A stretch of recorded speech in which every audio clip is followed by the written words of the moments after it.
नमस्कार दोस्तों, इन्फ्राटॉक्स के नए एपिसोड में आपका स्वागत है। तो चलिए शुरू करते हैं।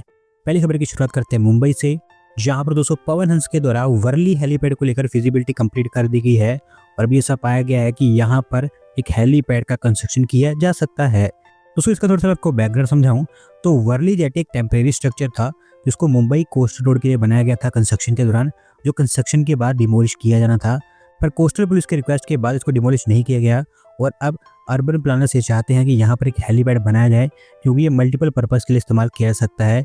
उसी को लेकर यहाँ पर फिजिबिलिटी कंडक्ट की जा रही थी पवन हंस के द्वारा। Medical evacuations, VIP transportation, marine security और टूरिज्म कनेक्टिविटी के लिए इसको इस्तेमाल किया जाएगा और क्योंकि अभी ये फिजिबल पाई गई है तो हाई चांसेस है कि इसके ऊपर काम आगे बढ़ेगा। अगली दो अपडेट तमिलनाडु से है, जहाँ पर दोस्तों तमिलनाडु सरकार के द्वारा एक state of the art paediatric hospital approve कर दिया गया स्टेट के अंदर और इसे चेन्नई के गिंडी में king institute of preventive medicine और रिसर्च कैंपस के पास बनाया जाएगा। तो ये हॉस्पिटल तमिलनाडु सरकार का आज तक का सबसे बड़ा सिंगल इन्वेस्टमेंट होगा किसी हॉस्पिटल प्रोजेक्ट के ऊपर। 7 मंजिला की बिल्डिंग होगी जो फैली होगी 3.15 लाख स्क्वायर फीट के एरिया में। टोटल 20 अलग अलग डिपार्टमेंट्स यहाँ पर सेटअप की जाएंगे अलग अलग मेडिसिनल एरियाज में, जिनको कुल मिलाकर इसकी बेड कैपेसिटी 750 बेड्स की होगी। नर्सेस, डॉक्टर्स, स्टूडेंट्स और प्रोफेसर्स के लिए यहाँ पर हॉस्टल्स भी बनाए जाएंगे। कुल मिलाकर 487.6 करोड़ रुपये यहाँ पर खर्च की जाएंगे और होपफुली अगले 3 साल के अंदर अंदर तैयार हो जाएगा। अगली दोस्तों अपडेट रोड कंस्ट्रक्शन से है, जहाँ पर दोस्तों national highway authority of India Bengaluru Kolar national highway stretch की वाइडनिंग प्लान कर रही है और ऐसा बताया गया है कि वो इसको एक 10 लेन के हाईवे में कन्वर्ट कर देंगे। तो सब बेसिकली स्ट्रेच नेशनल हाईवे 75 का हिस्सा है जिसे होसकोटे से कोलाथुर तक चौड़ा किया जाएगा।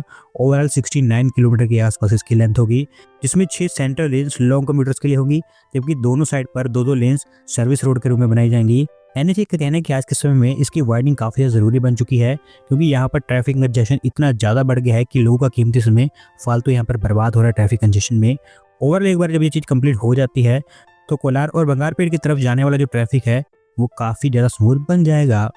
अगली दो अपडेट कर्नाटक से है, जहाँ पर दोस्तों कर्नाटक इरिगेशन और टूरिज्म डिपार्टमेंट डिसाइड किया है कि शिमोगा के अंदर वो वाटर स्पोर्ट्स को इंट्रोड्यूस करेंगे और इसके लिए भी कर्नाटक की 7 लेक्स को शॉर्टलिस्ट किया गया है। दोस्तों वाटर स्पोर्ट्स के अंतर्गत राफ्टिंग और विंड सर्फिंग जैसे जो एक्टिविटीज है वो यहाँ पर इंट्रोड्यूस करने की बात की गई है, जो डिपेंड करेगा कि लेक की इकोलॉजी और उसकी वाटर कंडीशन पर, उसी के अकॉर्डिंग यहाँ पर स्पोर्ट्स एक्टिविटीज को इंट्रोड्यूस किया जाएगा। अभी से बताया गया है कि इसको लेकर बिडिंग काम स्टार्ट हो चुका है, जल्द यहाँ पर एक्टिविटी स्टार्ट हो जाएंगी और शिमोगा की कौन कौन सी लेक्स यहाँ पर आइडेंटिफाई की गई हैं उनको आप अपनी स्क्रीन पर देख सकते हैं। अगली दोस्तों अपडेट महाराष्ट्र से है, जहाँ पर दोस्तों महाराष्ट्र कैबिनेट के द्वारा शक्तिपीठ एक्सप्रेसवे को अप्रूवल दे दी गई है और फाइनली अब काफी लंबे समय के बाद ये प्रोजेक्ट आगे बढ़ पाएगा।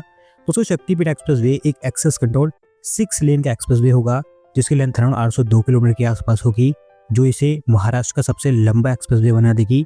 नागपुर को गोवा से डायरेक्टली कनेक्ट करेगा और ये भी एक टाइप से ईस्ट वेस्ट कॉरिडोर होगा। महाराष्ट्र के 12 और गोवा का एक डिस्ट्रिक्ट यहाँ पर कवर हो पाएगा। महाराष्ट्र की बहुत सारी पिलग्रिम साइट्स भी यहाँ पर कनेक्ट की जाएंगी।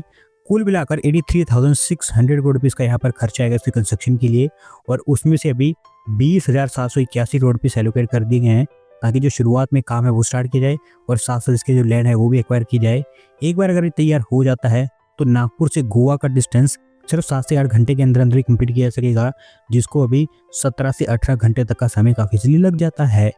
अगली दोस्तों अपडेट मुंबई मेट्रो से है, जहां पर दोस्तों Dharavi multi modal transport hub finally take off करता हुआ दिखाई दे रहा है और अभी इसके डेवलपमेंट को लेकर एमएमआरडीए को नोडल एजेंसी चुना गया है। दोस्तों multi modal transport hub Mumbai का एक state of the art project होगा, जहाँ पर 3 suburban rail lines, metro line 2B, 3, 8 और 11, बांद्रा कुर्ला कॉम्प्लेक्स का bullet train station, Mumbai airport और नवी मुंबई एयरपोर्ट भी कनेक्ट हो पाएगा। बस ट्रांसपोर्टेशन भी यहाँ पर लिंक किया जाएगा। आगे चलकर मुंबई की जो पोर्ट टैक्सी बनाई जा रही है उसको भी यहाँ पर लिंक करने की बात की गई है। एमआरडीए के साथ एनएचआरसीएल, एमएमआरसीएल, सीएसएमआईए, बीएसटी मुंबई, सेंट्रल और वेस्टर्न रेलवेज ये सब मिलकर यहाँ पर काम करने वाले हैं। इतने सारे स्टेक होल्डर्स यहाँ पर एंगेज होंगे और वो भी एक प्रोजेक्ट के लिए। ट्रांसपोर्ट के अलावा retail stores, offices, hotels, restaurants, cafe और एक कन्वेंशन सेंटर भी यहाँ पर तैयार किया जाएगा। अगर ये बन जाता है तो बाय फार ये मुंबई का बेस्ट ट्रांसपोर्ट हब होगा। अगली दोस्तों update Indian mining company Hindalco से है, जो अमेरिकन मार्केट में भी उनकी रीच को और एक्सपांड करना चाहते हैं और इसी के लिए उन्होंने अमेरिकन कंपनी एलुकेम को एक्वायर कर लिया है। दोस्तों एलुकेम बेसिकली एक एल्यूमिनियम मैन्युफैक्चरिंग कंपनी है जो अमेरिका में 3 मैन्युफैक्चरिंग प्लांट्स को ऑपरेट करती है। इनकी टोटल कैपेसिटी 60,000 टन के आसपास है और क्योंकि अमेरिकन मार्केट में इनके पास अच्छी खासी प्रेजेंस है और अच्छा खासा इनका क्लाइंट बेस है, तो इसी कारण हिंडाल्को के द्वारा इनको एक्वायर किया गया है। $125 मिलियन की ऑल कैश डील है, जहां पर इनके 100% स्टेक को हिंडाल्को के द्वारा एक्वायर कर लिया गया है। ओवरऑल इसके चलते होगा ये कि अभी अमेरिकन कंपनी हिंडाल्को के बैनर के अंडर में काम करेगी।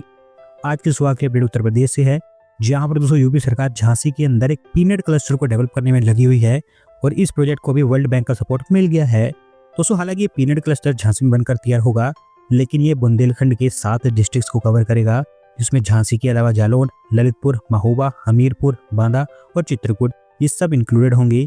देश में पीनट कल्टीवेशन में पिछले 7 सालों के अंदर यूपी का शेयर ऑलमोस्ट डबल हो गया है, जो भी 4.7% के आसपास है। इसको यूपी सरकार अभी और इंक्रीज करना चाहती है, जिसमें पीनट क्लस्टर बड़ा रोल प्ले करेगा। होपफुली इसके चलते आप कह सकते हैं कि फार्मर्स की इनकम भी ग्रो हो पाएगी। दोस्तों आज की वीडियो में बस इतना ही। अगर आप अपनी तरफ की अपडेट सबमिट करना चाहते हैं तो डिस्क्रिप्शन में दिए गए लिंक पर क्लिक करके सबमिट कर सकते हैं। अगर आज की वीडियो पसंद आई हो तो वीडियो को लाइक करें, चैनल को सब्सक्राइब करें। धन्यवाद वीडियो को देखने के लिए।